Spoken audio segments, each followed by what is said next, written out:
എല്ലാവർക്കും നമസ്കാരം. 2017 മുതൽ 2025 വരെ 8 വർഷം അല്ലെങ്കിൽ 7 വർഷം SC/ST വിഭാഗത്തിൻ്റെ പട്ടികജാതി പട്ടികവർഗ ജനത്തിൻ്റെ ഉന്നമനത്തിനായി അനുവദിച്ച തുക 22,819.39 കോടി, ഏതാണ്ട് 23,000 കോടി എന്ന് വേണമെങ്കിൽ റൗണ്ട് ചെയ്ത് പറയാം. കൃത്യം പറഞ്ഞാൽ 22,819.39 കോടി. പട്ടികജാതി പട്ടികവർഗ വിഭാഗത്തിൽപ്പെട്ട കേരളത്തിലെ അവരുടെ അംഗസംഖ്യ എന്ന് പറയുന്നത് 4,84,839 പേര് എന്ന് പറഞ്ഞാൽ നമ്മുടെ ജനസംഖ്യയുടെ 1.5%. 3.5 കോടി ജനത്തിൻ്റെ 1.5% ആണ് പട്ടികജാതി പട്ടികവർഗത്തിൽപ്പെട്ട ആളുകൾ. ഇവരേറ്റവും കൂടുതലുള്ളത് കേരളത്തിലെ വയനാടും ഇടുക്കിയും ജില്ലകളിലാണ്. എന്നാൽ നമ്മുടെ 14 ജില്ലകളിലും ഇവരുണ്ട്. ഇവരെക്കുറിച്ചുള്ള സർക്കാരിൻ്റെ കണക്ക് 4,84,839 പേരാണ്. 7 വർഷം കൊണ്ട് 22,819.39 കോടി രൂപ അനുവദിച്ചതിൽ 6,558 കോടി രൂപ സർക്കാരിൻ്റെ കെടുകാര്യസ്ഥത മൂലവും ഉദ്യോഗസ്ഥന്മാരുടെ അലംഭാവവും മൂലം ലാപ്സായിപ്പോയി. ഈ അനുവദിച്ച തുക മുഴുവൻ ഇവരുടെ എണ്ണം വെച്ച് കൂട്ടുകയാണെങ്കിൽ ഈ 7 വർഷത്തേക്ക് ഒരാൾക്ക് 4,70,651 രൂപ ഒരാൾക്ക് വീതമുണ്ട്. ഈ ഉദ്യോഗസ്ഥന്മാരുടെയും സർക്കാരിൻ്റെയും കെടുകാര്യസ്ഥത കൊണ്ട് ലാപ്സായി പോയ തുക അങ്ങോട്ട് കുറച്ചാൽ ബാക്കി 16,259.39 കോടി രൂപ കൈ കിട്ടി ചെലവഴിച്ചത്. അത് ഇവരുടെ എണ്ണം വെച്ച് ഹരിച്ചാൽ ഒരാൾക്ക് 3,35,369 രൂപ കിട്ടും. സാധാരണഗതിയിൽ ഈ പട്ടികജാതി പട്ടികവർഗ വിഭാഗങ്ങളിൽ, പ്രത്യേകിച്ച് ഈ വനത്തിലൊക്കെ താമസിക്കുന്ന ആളുകളുടെ കുടുംബങ്ങളിൽ 7 പേർക്ക് മുകളിൽ മിക്ക വീടുകളിലും ഉണ്ട്. അപ്പോൾ ഇവർക്ക് അനുവദിച്ച തുക 4,70,651 ഗുണം 7 പേര് ഒരു വീട്ടിലുണ്ടെന്ന് വെച്ചാൽ 32,94,557 രൂപ, നമുക്ക് റൗണ്ട് ചെയ്ത് പറഞ്ഞാൽ 33 ലക്ഷം രൂപ ഒരു കുടുംബത്തിലേക്ക് കഴിഞ്ഞ 7 വർഷം കൊണ്ട് ചെല്ലേണ്ടതാണ്. ലാപ്സായി പോയത് നമ്മളങ്ങ് വിടുകയാണെങ്കിൽ ബാക്കിയുള്ളത് ഡിവൈഡ് ചെയ്യുകയാണെങ്കിൽ ഏതാണ്ട് 23.5 ലക്ഷം രൂപ ഒരു കുടുംബത്തിന് കിട്ടേണ്ടതാണ്. പക്ഷേ കേരളത്തിലെ 90% പട്ടികജാതി പട്ടികവർഗ വിഭാഗത്തിലെ ആളുകളുടെ ഇന്നത്തെ അവസ്ഥ എന്ത്? പണം മുടക്കാഞ്ഞിട്ടോ ചെലവഴിക്കാഞ്ഞിട്ടോ അല്ല. ഇനി നമ്മൾ ചിന്തിക്കുമ്പോൾ ഇതിനൊരു വകുപ്പൊക്കെ ഉണ്ട്. വകുപ്പിൻ്റെ പേരെന്നാണെന്നറിയാമോ? പട്ടികജാതി പട്ടികവർഗ പിന്നോക്ക വിഭാഗ ക്ഷേമ വകുപ്പ്. ഇംഗ്ലീഷിൽ പറഞ്ഞാൽ department of welfare of scheduled caste, scheduled tribe and backward class. മന്ത്രിയുടെ പേര് OR കേളു. മന്ത്രിയും ബാക്കി സംവിധാനം എല്ലാം ഉണ്ട്. 2024-25 കാലയളവിൽ ഈ ട്രൈബൽ വെൽഫെയർ പ്രോഗ്രാം എന്ന് പറഞ്ഞാൽ ഇവരെ പൊക്കിക്കൊണ്ട് വരാനായിട്ട് 49ഓളം പ്രോഗ്രാമുകൾ സർക്കാരിൻ്റെ കടലാസയിലുള്ളതിൽ 27 പ്രോഗ്രാമുകൾ വെട്ടിച്ചുരുക്കി 22 പ്രോഗ്രാം ബാക്കിയാക്കി. കാരണം എന്നാണെന്നറിയോ? ഫണ്ടില്ല. 6,558 കോടി ലാപ്സാക്കി കളഞ്ഞെന്നുള്ളതാണ് സത്യം. എന്നിട്ട് ഇവന്മാർ പറയുന്നത് ഫണ്ടില്ല. 6,558 കോടി രൂപ ചെറിയൊരു തുകയൊന്നുമല്ല, പക്ഷേ ഫണ്ടില്ല.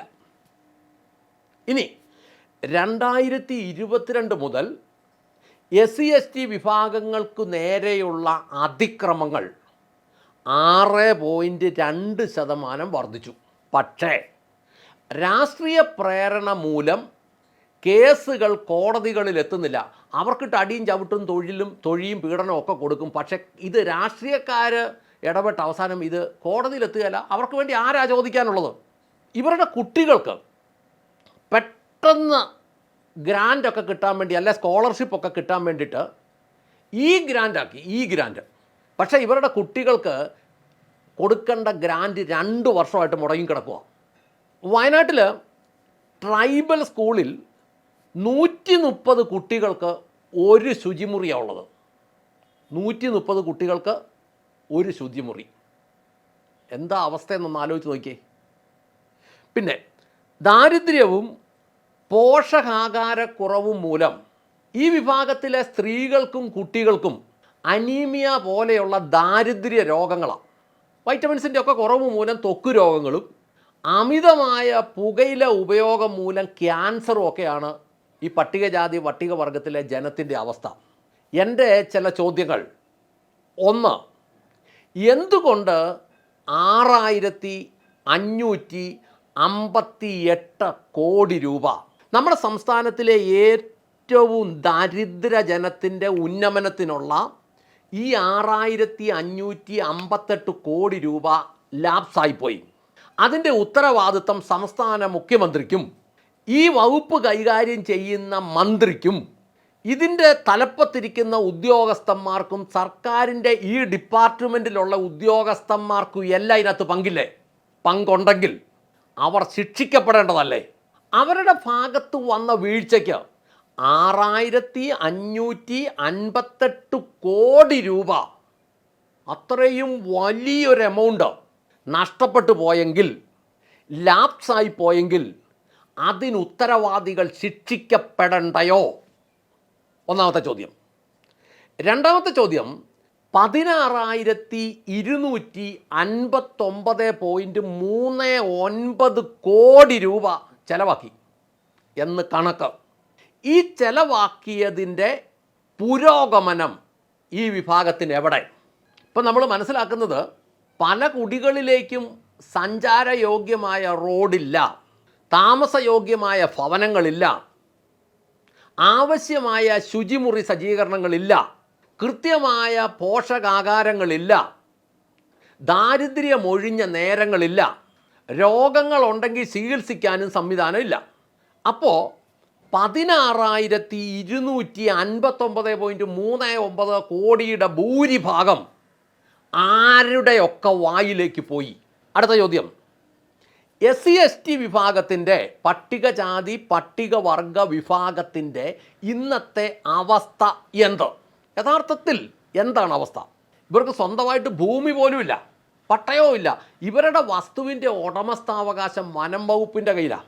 ഇവരിൽ നല്ലൊരു ശതമാനം വന്യമൃഗങ്ങളുടെ ആക്രമണത്തിൽ കൊല്ലപ്പെടുന്നുണ്ട്. അകത്തും പുറത്തുമുള്ള പീഡനങ്ങളുണ്ട്.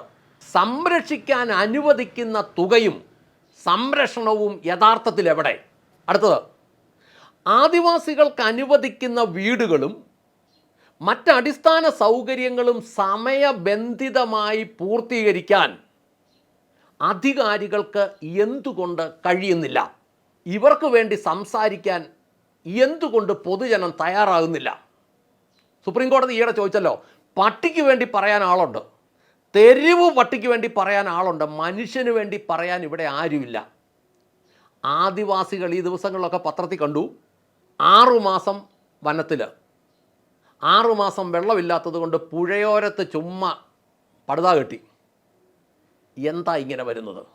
22,819.39 കോടി രൂപ 7 വർഷം കൊണ്ട് അനുവദിച്ച് കൊടുത്തിട്ട് അത് യോഗ്യമായി കൈകാര്യം ചെയ്ത് കൊടുക്കുകയായിരുന്നെങ്കിൽ 4,84,839 പേരുടെ ഭാവി എത്ര ഭദ്രമായനേം. ഞാൻ ഫൈനൽ ചോദ്യം ചോദിക്കട്ടെ, എന്തിനാ ഇങ്ങനത്തെ ഒരു ഭരണം? എന്തിനാ ഇങ്ങനെ ഒരു നേതൃത്വം? ആർക്കാണ് ഗുണം? നിങ്ങൾ ചിന്തിച്ചു കൊള്ളുക. ഇതിനൊക്കെ ഉത്തരം കണ്ടെത്തണമെന്ന് ഓർമ്മിപ്പിച്ചുകൊണ്ട് നിർത്തട്ടെ. നന്ദി, നമസ്കാരം.